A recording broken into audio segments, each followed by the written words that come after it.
Are you trying to complete the Heroes of Starcraft Miniset achievements and just stuck and looking for quick deck lists to get the achievements done? Don't worry, I got you covered. Stick around and I'll break down every facet of the achievement, going from difficulty, speed, and deck list for each and every one.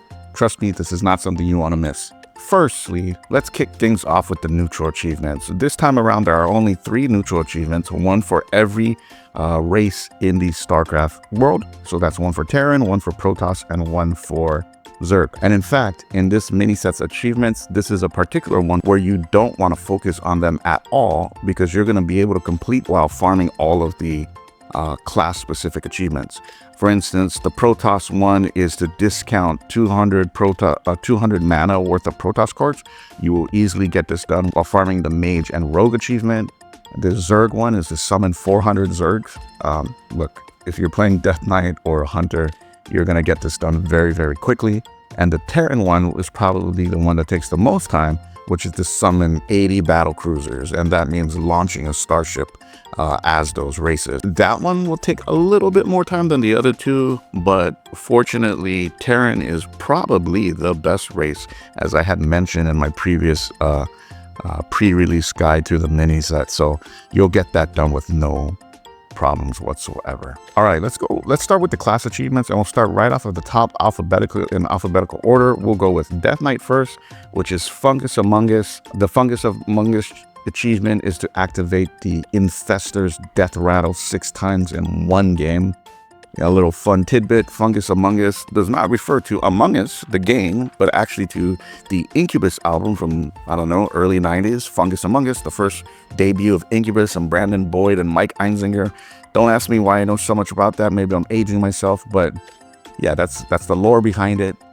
This one is medium difficulty, and I would say medium speed as well. Like you can get this completed in one game, but there are a couple of challenges with this. Number one, obviously you're going to have to land an infestor and then some effects on it to make sure that you can get multiple activations of its battle cry, and secondly, a game actually has to last that long. So I mean, it's not exactly hard, but you're not going to get this in every game. But if you are a Zerg player and you're a Death Knight player, then you've probably completed this already along the way. Ways to do this is you play an infestor and you use the card, maybe like put Zerglings on the side of it, or you have minions on the side of it. You play an infestor, then you put a death growl on it. That means you'll have the death rattle on 3 minions. Another thing to do is like yelling yodeler to activate infestor's death rattle, or you can use other reborn activators like Brittlebone Buccaneer. You can use Mosh Pit, and you can use Viper, the new Zergling card. There are multiple ways to kind of get more value out of that death rattle. So it is relatively easy, but chances are you're not going to get this done in the first game. I think it took me 3 games to actually get this done, but it's not too difficult. All right, on the other hand, this next one, the Demon Hunter one, which is I'm a Weirdo. This one is extremely difficult, by far the most difficult achievement in this mini set, and I would argue one of the most difficult achievements I've done since I've returned back to the game.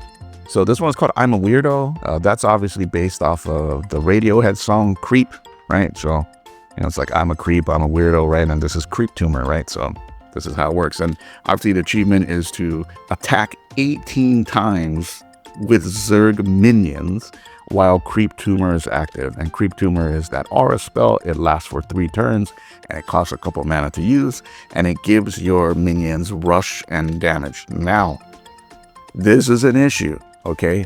Because a couple things have to happen here. First of all, you know that the board only fits a maximum of 7 minions.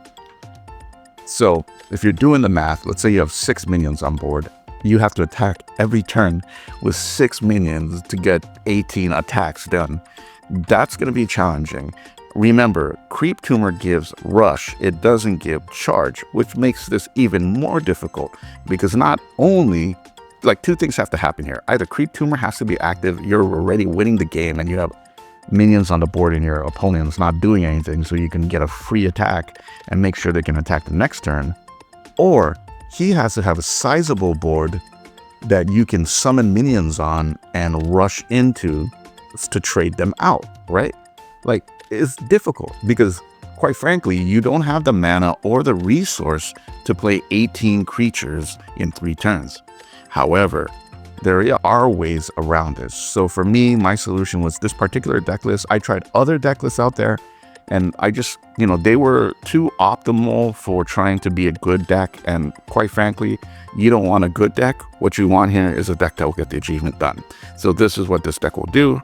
The strategy here is to hold onto all your Zerglings from Zerg activators. So if you play Spawning Pool, don't play your Zerglings. You want Zerglings in your hand, and you want to play Brood Mothers as early as possible, and you want to get as many larva egg cards as possible. The reasoning is this: you want to get into the late game, maybe turns 7 through 10, where you have, I don't know, 4 to 5, maybe 3 to 4 larva cards, and a handful of Zerglings.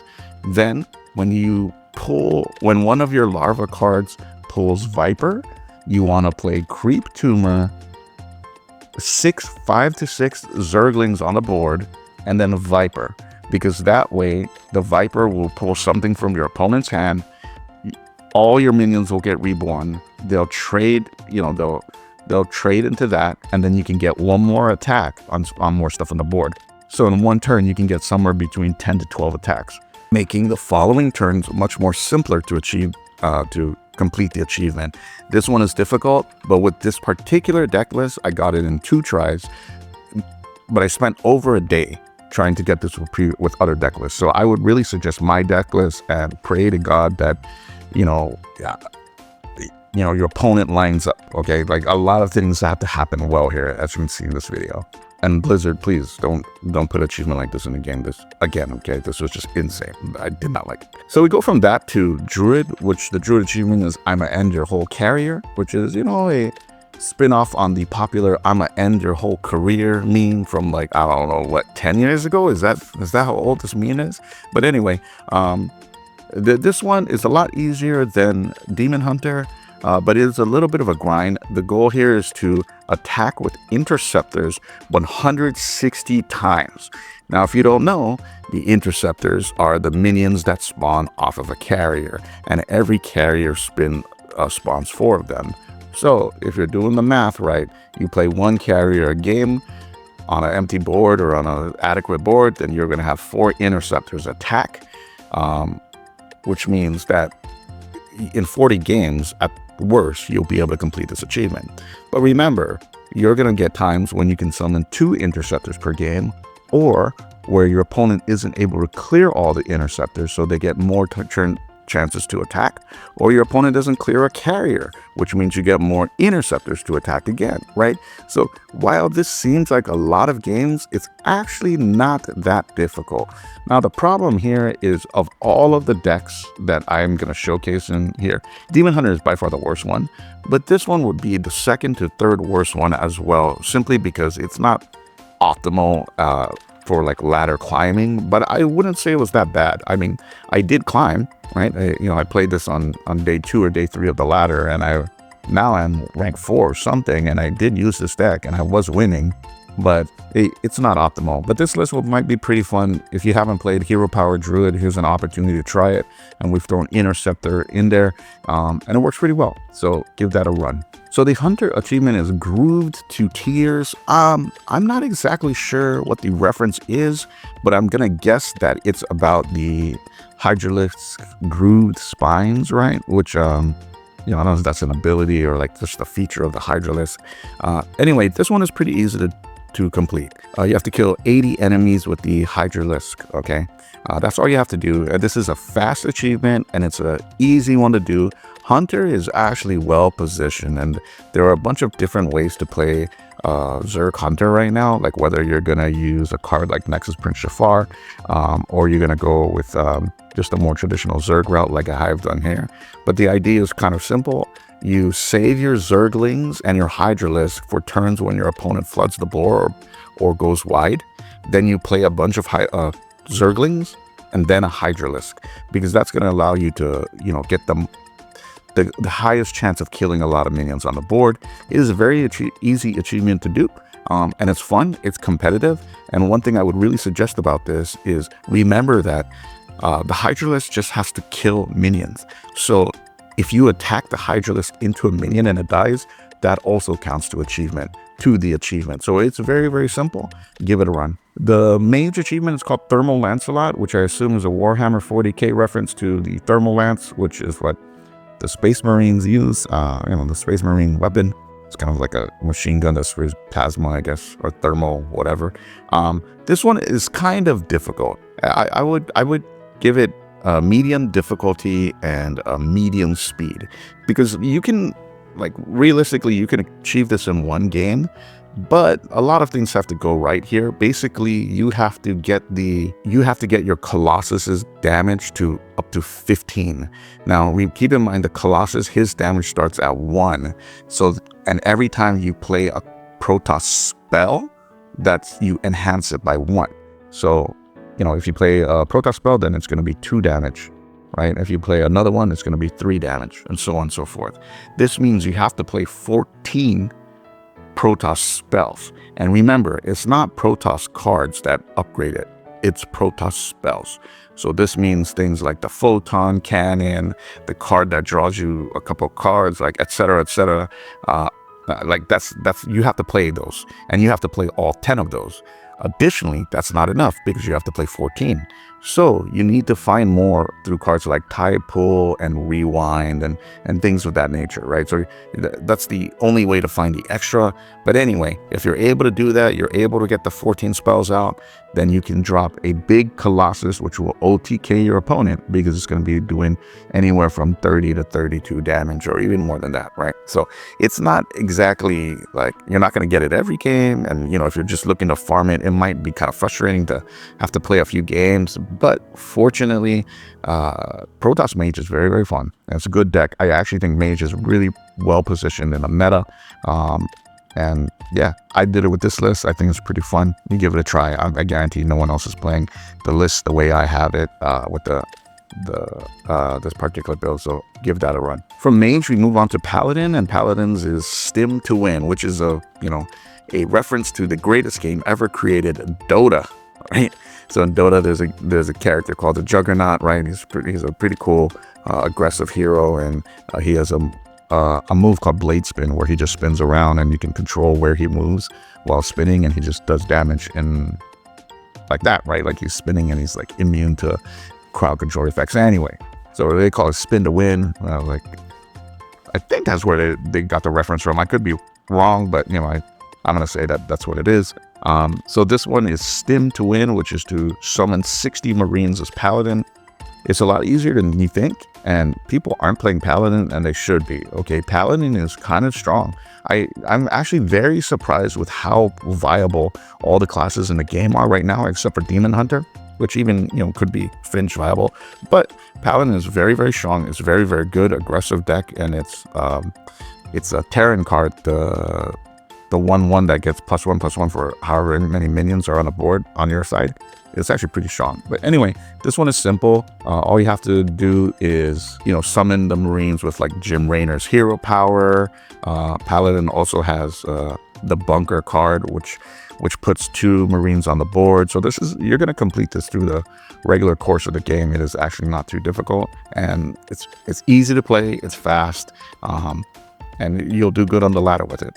The Priest achievement is -400-400, which I'm not really sure what that reference is to, but the goal here is to play every Protoss collectible minion in the same game, and there are 8 of them. Okay, now how do you do that, right? What do you do? Well, Priest Protoss mechanic really is about using these specific cards to discount later game Protoss cards, and you get those Protoss cards from Mothership.